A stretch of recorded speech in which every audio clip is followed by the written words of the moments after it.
నమస్తే, welcome to DTV news. నేను మీ ఆదిత్య. ముందుగా బులెటిన్ హెడ్లైన్స్. ప్రతిపక్ష నేతలపై కేంద్ర ఏజెన్సీల దర్యాప్తు. ఇక ప్రశాంత్ కిషోర్ కీలక వ్యాఖ్యలు. వరంగల్ పార్లమెంటు స్థానానికి దరఖాస్తు చేసుకున్నటువంటి పిడమర్తి రవి.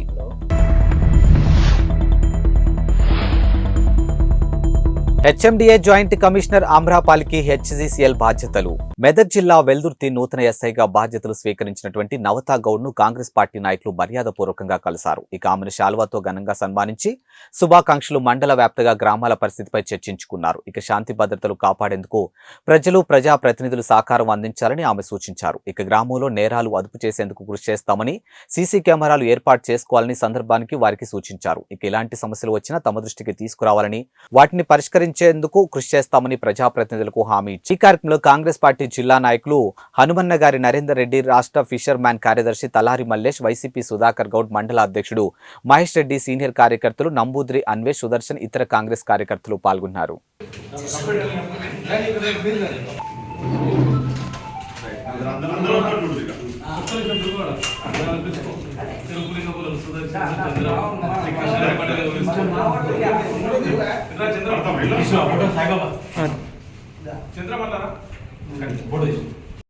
వరంగల్ పార్లమెంటు నియోజకవర్గ స్థానానికి కాంగ్రెస్ పార్టీ నాయకులు తెలంగాణ రాష్ట్ర తొలి corporation chairman doctor Pidamarthi Ravi గారు దరఖాస్తు చేసుకున్నారు. ఈ రోజు కాంగ్రెస్ పార్టీ నాయకులు మరియు తన అనుచరులతో కలిసి గాంధీ భవన్ కు వెళ్లి దరఖాస్తు పత్రాన్ని గాంధీ భవన్ అధికారికి సమర్పించారు.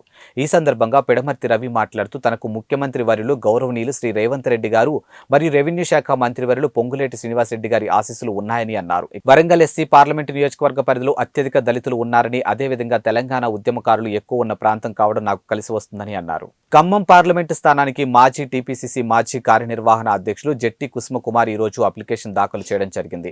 అఖిల భారత సంఘటిత కార్మికులు ఉద్యోగుల కాంగ్రెస్ చైర్మన్ కౌశల్ సమీర్ ఆయన తరపున గాంధీ భవన్ లో అప్లికేషన్ దాఖలు చేయడం జరిగింది. ఈ కార్యక్రమానికి పెద్ద ఎత్తున కార్యకర్తలు, అభిమానులు హాజరు కావడం జరిగింది. Hyderabad growth corridor limited managing director, outer ring road project director అదనపు బాధ్యతలు ప్రభుత్వం హెచ్ఎండిఏ జాయింట్ కమిషనర్ కు ఆమ్రపాలికి అప్పగించింది. ఈ మేరకు పురపాలక పట్టణాభివృద్ధి శాఖ ముఖ్య కార్యదర్శి, metropolitan commissioner doctor M Danakishore శనివారం ఉత్తర్వులు జారీ చేశారు. ప్రస్తుతం ఆమ్రపాలి హెచ్ఎండిఏ ఐటీ ఎస్టేట్ విభాగాలతో పాటు మూసీ రివర్ ఫ్రంట్ డెవలప్మెంట్ ఎండీగా ఉన్నారు. కాగా హెచ్ఎండిఏ కమిషనర్ గా అదనపు బాధ్యతలు నిర్వహిస్తున్న దానకిషోర్ ఈ నెల 6న హెచ్ఎండిఏపై పూర్తిస్థాయి సమీక్ష నిర్వహిస్తున్నట్లు సమాచారం. ఇక శనివారం హెచ్ఎండిఏ కార్యాలయానికి వచ్చినటువంటి ఆయన అక్కడ తీరిక లేకుండా గడిపారు. వివిధ ప్రాజెక్టులు అత్యవసరంగా పరిష్కరించాల్సినటువంటి దరఖాస్తులను అధికారులతో కలిసి సమీక్షించారు.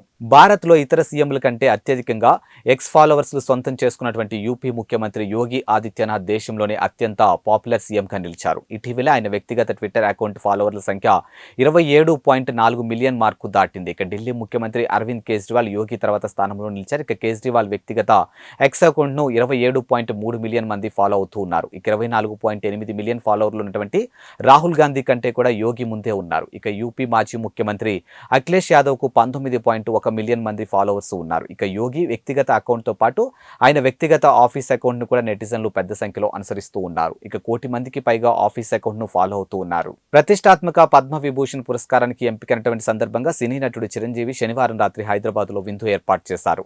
దీనికి హాజరైనటువంటి సీఎం రేవంత్ రెడ్డి మెగాస్టార్ కు శుభాకాంక్షలు తెలియజేశారు. ఇక పుష్పగుచ్చం ఇచ్చి అభినందనలు తెలిపారు.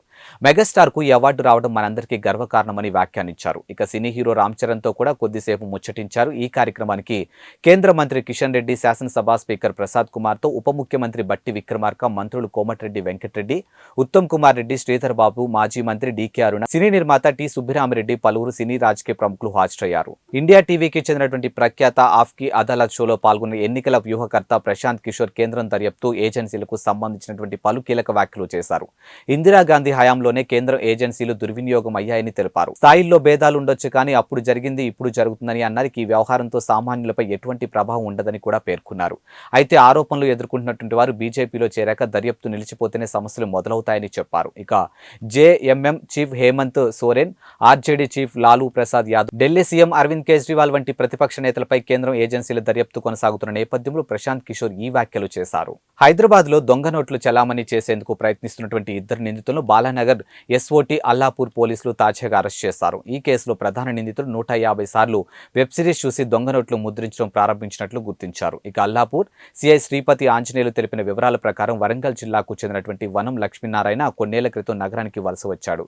బోడుప్పల్లోని మారుతినగర్లో ఉంటూ స్థిరాస్తి వ్యాపారం చేస్తున్నాడు. ఇతడిపై గతంలో కొన్ని పోలీస్ కేసులు కూడా నమోదయ్యాయి. ఇక వరంగల్ జిల్లాకు చెందినటువంటి మరో ప్రైవేటు ఉద్యోగి ఎరుకుల ప్రణయ్ కుమార్ ఇతడికి మిత్రుడు. ఇటీవలే ఆర్థిక పరిస్థితి దిగజారడంతో లక్ష్మీనారాయణ దొంగ నోట్ల చలామణికి నిర్ణయించుకున్నాడు. ఈ క్రమంలో ఇంటర్నెట్లో సెర్చ్ చేసి దొంగ నోట్ల ముద్రణకు సంబంధించినటువంటి ఓ బాలీవుడ్ వెబ్ సిరీస్ గురించి తెలుసుకున్నాడు. ఇక ఓటీటీలో ఈ సిరీస్ ను 2 నెలల్లో 150 సార్లు వీక్షించి దొంగ నోట్ల ముద్రణకు కావలసినటువంటి సరంజామా అంతా సమకూర్చుకున్నాడు. ప్రణయ్ కుమార్ తో కలిసి 1.3 నిష్పత్తితో ఒప్పందం కుదుర్చుకున్నాక తొలి విడతగా 3 లక్షల విలువైనటువంటి దొంగ నోట్లు ముద్రించి జగద్గిరిగుట్ట పరిసర ప్రాంతాల్లో అతడితో చలామణి చేయించాడు. ఇక తొలి ప్రయత్నం సఫలం కావడంతో మరోమార్లు దొంగ నోట్లు చలామణికి రెడీ అయ్యారు. గోవాలో టపాసులు పేలుడు కారణంగా ఇటలీ రాయబారి భార్యకు గాయాలు కావడంతో బాధ్యుడైనటువంటి రిసార్ట్ ఓనర్ పై పోలీసులు కేసు నమోదు చేశారు. ఇక నూతన సంవత్సర వేడుకల సందర్భంగా జనవరి 1న ఈ ఘటన జరిగింది. ఉత్తర గోవాలోని అశ్వం బీచ్ లో ఓ రిసార్ట్ లో ఓనర్ టపాసులు పేల్చేందుకు అనుమతించారు. ఈ క్రమంలో అక్కడున్నటువంటి ఇటలీ రాయబారి విన్సో జోడి లుకా భార్య పావోలా ఫెర్రి తలకు టపాసులు తగిలి గాయమైంది. ఈ నేపథ్యంలో గౌరవ vice consul of Italy Srinivas Dempo ఫిర్యాదు మేరకు ఫిబ్రవరి 2న పోలీసులు కేసు నమోదు చేశారు. ఐపీసీ సెక్షన్ 338 కింద కేసు రిజిస్టర్ చేశామని పోలీసులు తెలిపారు. ఇక బాధితురాలి వాంగ్మూలం తీసుకున్నాక తదుపరి దర్యాప్తు చేస్తామని పేర్కొన్నారు. నిందితుడిని అరెస్ట్ చేయాల్సి ఉందని వెల్లడించారు. ఇవే వాల్టి బులెటిన్ అప్డేట్స్. మరో బులెటిన్తో మళ్ళీ కలుద్దాం. అంతవరకు సెలవు. నమస్కారం.